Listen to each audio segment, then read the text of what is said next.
will have our second presentation of this session, and that is Dr. Gale Rigobert. And a little bit about her. She's connected. I can see her name there. Ah, yes, and now I can see her. Hi, Gale. Welcome. So it's a pleasure having you here. And if you don't mind, I'll introduce you a little bit. That's fine. Okay. Dr. Rigobert obtained her first degree in government with first-class honors from the University of the West Indies, St. Augustine, Trinidad and Tobago, and was awarded a Swiss scholarship in 1996 to pursue a postgraduate diploma at the Institute of International Relations. And during that period, he won, congratulations, by the way, National Cambridge Commonwealth Scholarship and pursued a Master of Philosophy in International Relations at the University of Cambridge, where she was awarded the title of Sir Patrick Sheehy Scholar. And in 2007, she received a PhD in International Relations from UWI St. Augustine, and is the author of the book, Bridging the Digital Divide. Can I read that book? Do you have it? Can I have it? That's I think everybody should read that book, definitely. And in 2016, she was appointed Minister of Education, Innovation, Gender Relations, and Sustainable Development in St. Lucia. And Dr. Rigobert is passionate about infusing the formal curriculum with gender-sensitive learning, with the view of raising a new generation of citizens who have a heightened sense of gender awareness, gender appropriate behaviors, and the importance for the healthy coexistence of the genders. It's great work. It's a pleasure having you here, Gale. Would you like to take the microphone? And she will talk about the pandemic and how we can assess the impact of COVID-19 on women and children in already truly vulnerable areas and situations. Is that right? I think you need to unmute yourself. Thank you very kindly. Thank you very kindly. Pleasure having you here, Gale. And microphone is yours. Thank you, colleagues, and happy International Women's Day to all my female colleagues and to my male colleagues who stand shoulder to shoulder with us to ensure that we can realize much more of our potential.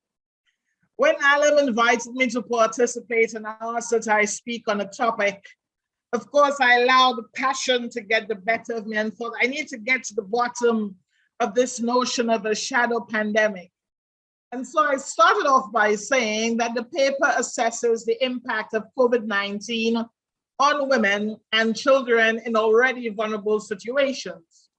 One of the unforeseen impacts of COVID-19 pandemic was the exacerbated conditions of women and children living in unsafe homes with abusive partners and parents.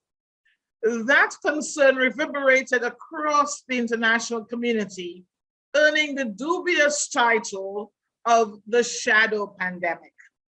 While there was much dialogue on this recent mutation of an already perennial issue of abuse of women, stemming from the compulsory lockdowns instituted by many countries, the paucity of data meant that advocates were reliant on anecdotal accounts with very little information to support claims of an emerging shadow pandemic. The paper, therefore, embarked upon a series of goals, and one of them, and most importantly for me, was to make a vociferous call for urgent research into this burgeoning scourge. And I argue that if we are to continue to advocate for and to ensure the safety of women and their families, we cannot continue to rely on passionate accounts of harrowing stories without undertaking the relevant research. And in fact, having just had the privilege of serving in government, I understand all too well that any response or intervention by government, civil society organizations, or international organizations and their related agencies must be inspired by data. And this is very much in tandem with the UN Women's own policy focus and aligns well with its calls for and the commitment to providing support for rapid assessments and data collection.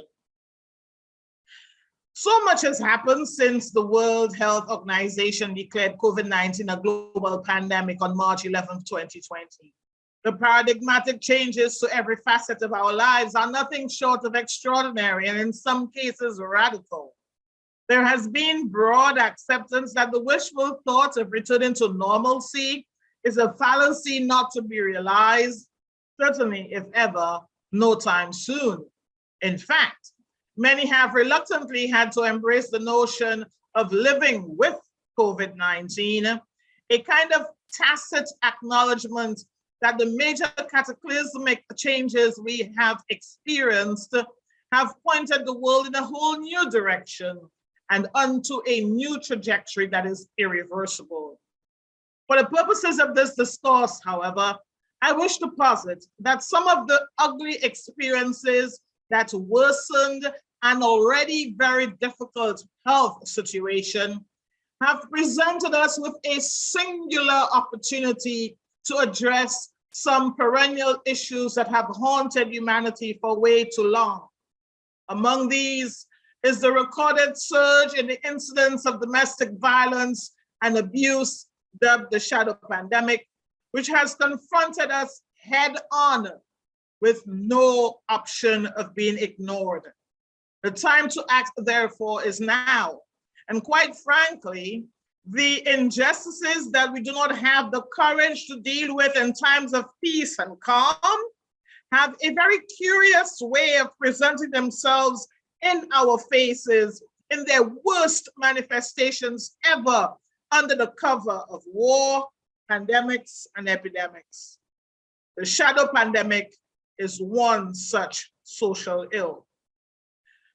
The shadow pandemic, as used in the emerging literature on the subject matter, borrows largely from the UN Women's use of the term to refer to the escalation of violence against women and girls during the periods of lockdown and during the peak of COVID-19. And I quote, "Since the outbreak of COVID-19, emerging data and reports from those on the front lines have shown that all types of violence against women and girls, particularly domestic violence, has intensified," end of quote. An intensification of violence against women and girls is inherently worrisome, especially given that in the previous year, 2019, over 243 million women and girls between the ages of 15 to 49 globally reported being a victim to some form of gender-based violence by an intimate partner. Or, put differently, globally, even before the COVID-19 pandemic began, 1 in 3 women experienced physical or sexual violence, mostly by an intimate partner. And similarly, NGOs, CSOs, and other partner agencies whose work revolves around the issue of gender-based violence have reported, for example, and I quote, "Domestic violence shot up exponentially around the world in 2020 and 2021, leading the United Nations to label it the shadow pandemic. And colleagues, I confess that I perused much of the data that has been generated, especially in the last year or so. And having reflected on what obtained during lockdown periods and having perused the data, I became more consumed with asking some key questions versus providing conclusive results or making dogmatic pronouncements or prescriptions at this time. So I beg for your indulgence as I ask the question, did it have to take a COVID-19 pandemic for the world to wake up to the scourge of gender-based violence? Or is it that precisely because of forced lockdowns, that the perpetrators of such crimes were able, without the usual surveillance of law and order and related agencies, to mete out their blows to women and children in the worst form, knowing that they can do so under the shadow of COVID-19?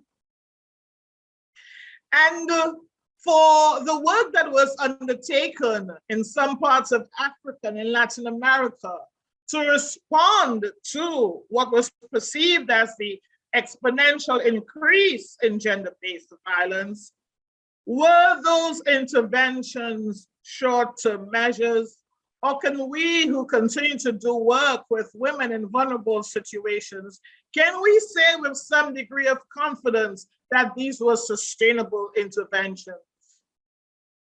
Did we really, therefore, implement policies that would serve to empower or enable women so that they can break through this cycle of violence, break through those locked doors, literally and figuratively, to eke out a living for themselves and their families without having to be held hostage, literally and figuratively, in relationships that are so unhealthy and sometimes prove deadly? Has there been a renewed commitment on the part of international organizations that deal with such matters to quadruple, to multiply, to improve, to embellish the technical and financial resources needed 25 years on beyond Beijing to make a significant dent in this issue? Are we satisfied as practitioners, and some of us victims? 1 in 7 women have a story of a gender-based related violence act that they would have been victim to. Are we therefore satisfied that the world has paid commensurate attention to the shadow pandemic as it has to the health pandemic itself? And even as the world watches in horror at what is unfolding in Ukraine, with the war of Russia and Ukraine, or attack by Russia on Ukraine, as we watch in horror, do we, as practitioners, academics, policymakers, advocates, do we need to wait for the end of the war to know that under the shadow of war, there will be even more incidents of gender-based violence than obtained in times of peace? So I beg of us, therefore, in considering the interventions that are necessary, given what's obtained during COVID-19 and what was labeled by the UN and its affiliates as a shadow pandemic, that there are many other situations that cast a shadow on this ugly scourge that too often escapes our eye. But for any meaningful intervention to be made, we've got to go beyond the rhetoric. We've got to look even beyond the figures, even as I advocate for the research, and even as I advocate for more data. The data should not be left on the shelves. The data should be used to encourage policymakers, encourage the purse holders to make the commensurate investment so as to resolve the problem of gender-based violence, whether it be under the shadow of dark, under the shadow of any health pandemic, or under the shadow of any given war. With these words, I therefore thank you for listening, and I await your questions. Thank you so much.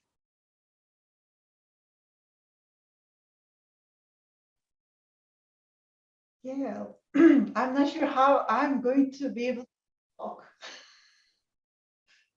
I admire your passion. I believe everyone who's there right now. I got goosebumps. It's this. It's ingrained in us, and this was a very informative, a very passionate, and eye-opening presentation.